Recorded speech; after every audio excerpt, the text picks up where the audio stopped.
अमित जी, आपने देखा होगा जो महाराष्ट्र के होम मिनिस्टर हैं उनका बयान आया है कि जो अन्वया नायक सुसाइड केस है उस मामले में अब की बार अर्णव के खिलाफ स्ट्रॉन्ग चार्जशीट दाखिल करेंगे और अर्णव गोस्वामी को जेल भेजने की पूरी कोशिश करेंगे। आप कैसे देखते हैं इस बयान को?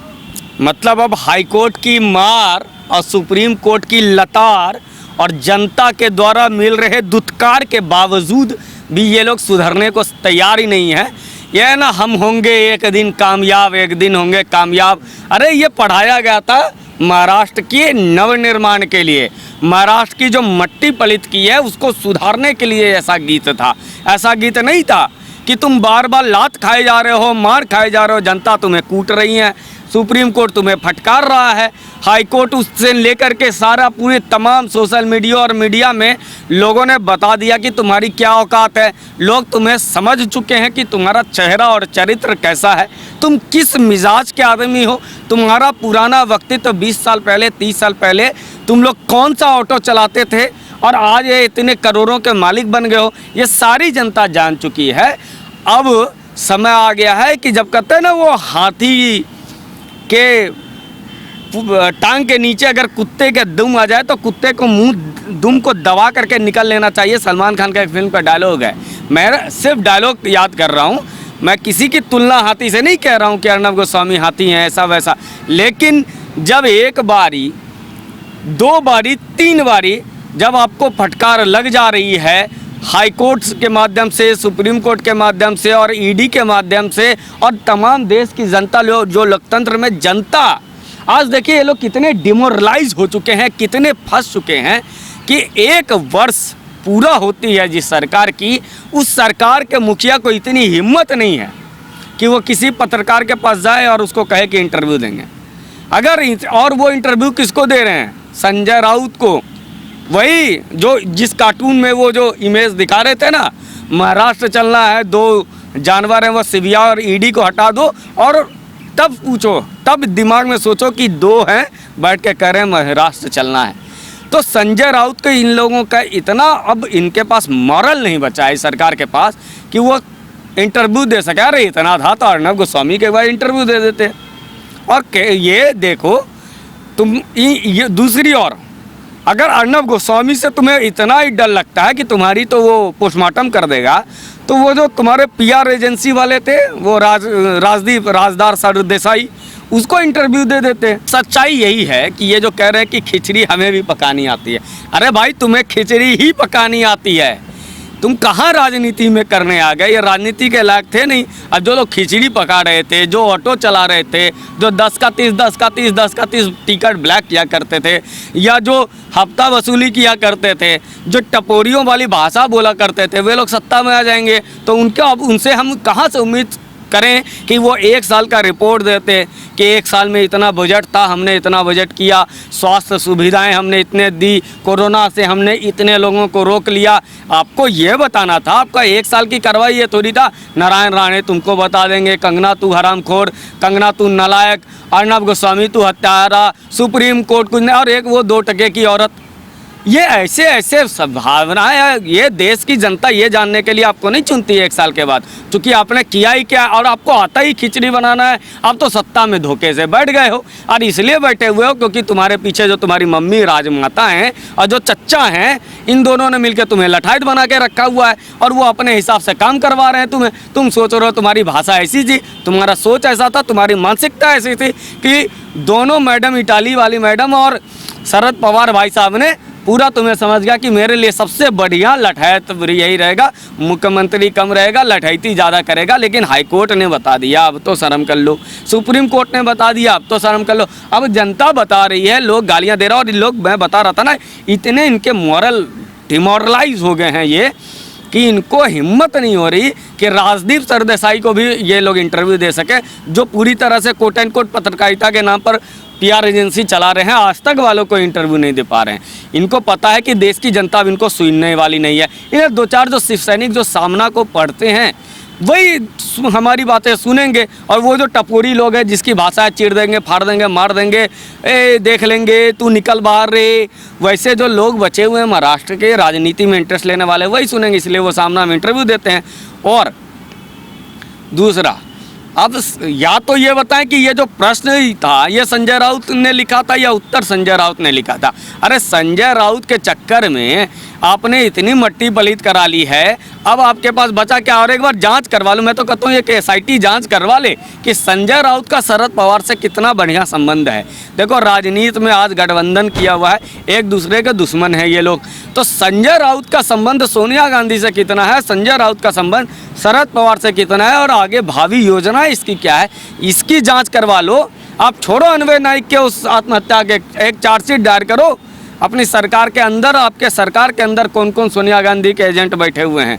अच्छा, आपको नहीं लगता जिस तरीके से सुप्रीम कोर्ट भी फटकार लगा चुका है, उसके बाद जैसे शरद पवार और उद्धव ठाकरे ने कसम खा ली है कि हम नहीं सुधरने वाले, आप फटकार लगा लीजिए, कुछ भी कर लीजिए, धमकियां ऐसी चलती रहेगी? देखो दरअसल क्या है ना कि वो दौर था 2009 का, जब से, और उसके बाद से रंजन सिन्हा और ये CBI का मामला आया, रट्टू तोता और पता नहीं सुप्रीम कोर्ट ने इतनी धज्जियाँ मट्टी पलीत की थी मनमोहन सिंह की सरकार की, UPA 2 की, जिसमें सोनिया गांधी मुखिया हुआ करती थी, राहुल गांधी भी उचक उचक करके यूपी में आते थे कि मैं भी कुछ हूँ।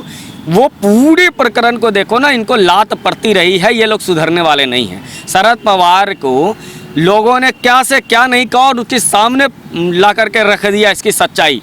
और बाल ठाकरे का इतिहास पूरा रहा है इन लोगों का। अब पॉकेटमार, आप देखो जो पॉकेटमार होते हैं बस वाले, उसको पीट देते हो, अरे पूरा पीटते हो, फिर वो हाथ जोड़ता है, झाड़ता है, चल देता है काम में, मार इतना। तो वैसे ही हालत आज महाराष्ट्र की राजनीति की हो गई है, क्योंकि ऐसे लोग जो थे ना, ऐसे लोग ज़्यादा सत्ता में आ गए, और इसकी वजह यही हो गई कि अब इनको सुप्रीम कोर्ट कह रहा है कि अरे यार लोकतंत्र का मतलब ये नहीं होता।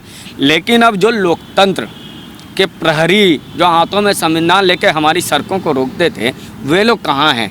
वे लोग क्यों नहीं कहते हो कि अरे अब बंद कर यार, अपनी तो मट्टी पलीत कर ही रहे हो। महाराष्ट्र की जनता और मराठा मानूस, मराठा कहाँ है? वो मराठा खून तो मुझे कहीं महाराष्ट्र में लोगों में नज़र ही नहीं आ रहा है कि एक गलत को गलत और सत्य को सत्य, असत्य को असत्य कह सके।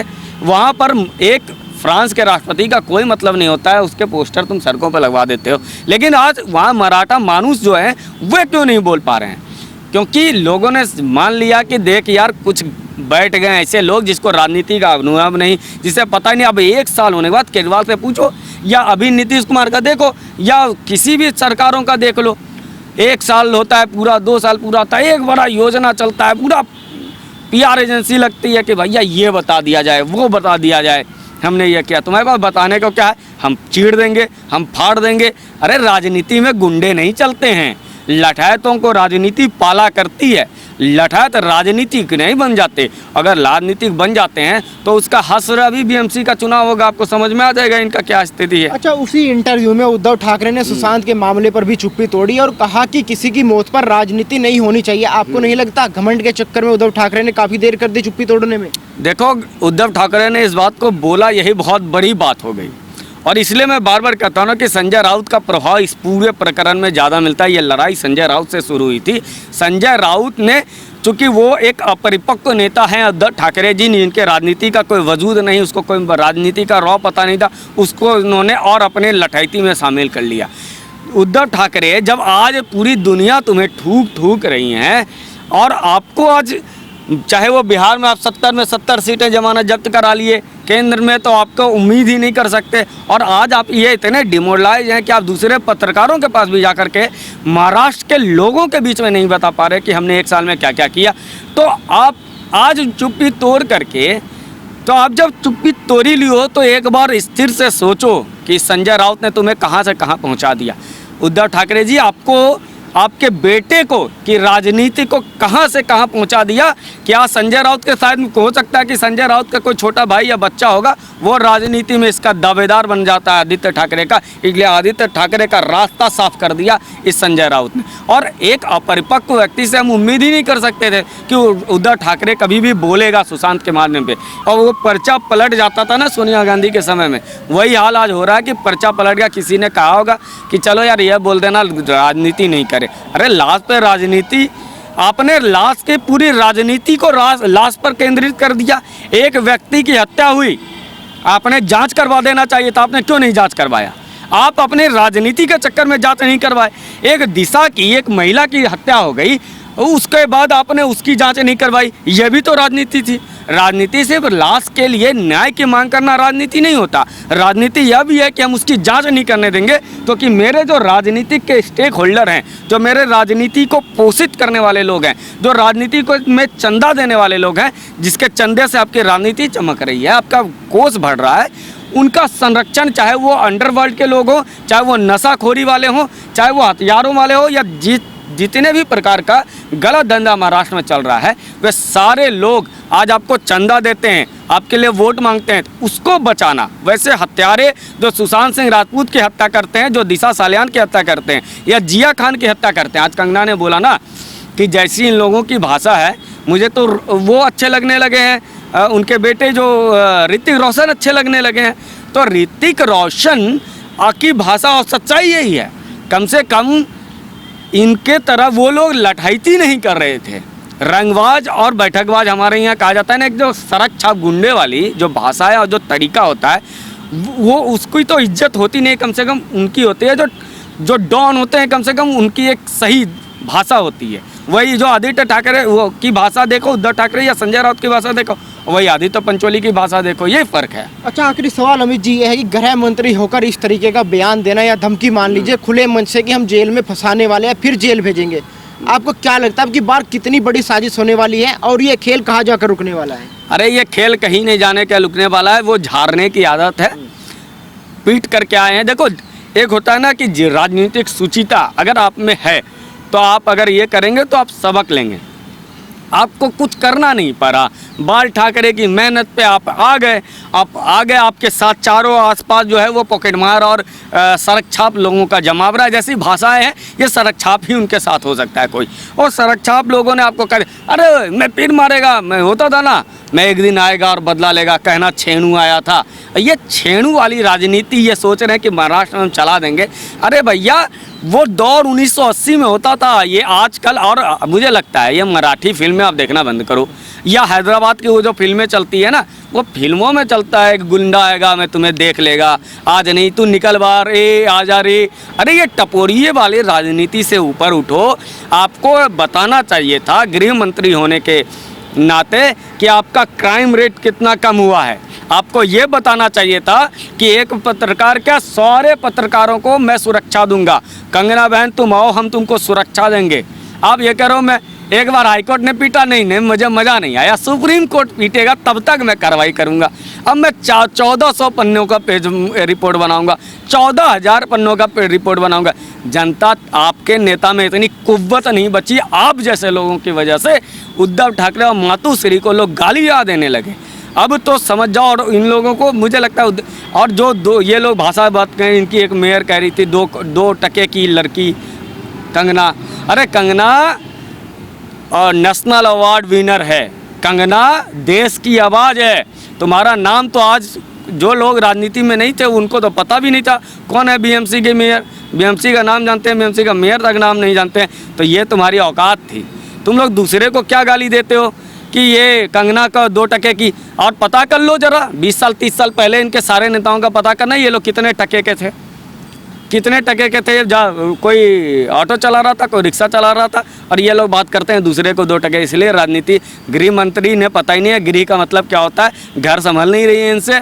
और ये लोग पूरे देश में हिमाचल और उसके बिहार के चक्कर में पड़े हुए। भैया राजनीति को समझो, अभी भी समय है कि 1 साल पूरा हुआ, 1 साल में तुम्हारी गर्त में तुम्हें शरद पवार और सोनिया गांधी ने भेज दिया है। अब समय है 4 साल देश की जनता के लिए काम करो, महाराष्ट्र की जनता के लिए काम करो, यही नम्र निवेदन है।